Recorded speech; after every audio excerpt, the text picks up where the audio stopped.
Ang Holocaust, isa sa mga pinakamadilim na bahagi ng kasaysayan ng sangkatauhan. Isipin mo ang isang mundo kung saan milyon-milyong tao ang pinuntirya dahil lang sa kung sino sila.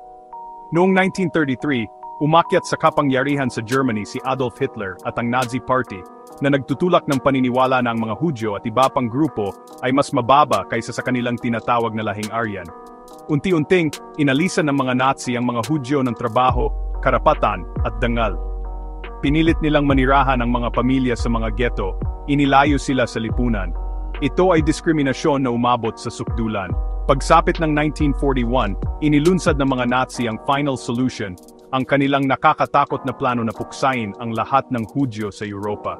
Ang mga tren na puno ng tao ay dumating sa mga kampo ng konsentrasyon at pagpuksa Auschwitz, Treblinka, Sobibor. Ang mga pangalang ito ay naging simbolo ng takot at pagkawala.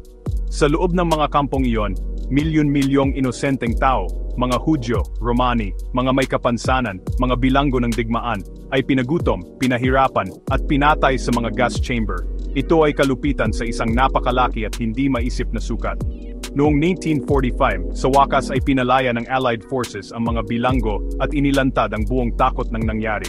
Nakita ng mundo ang hindi maikakaila na patunay ng isang krimen laban sa buong sangkatauhan. Mahigit 6 na milyong Hudyo ang namatay sa Holocaust.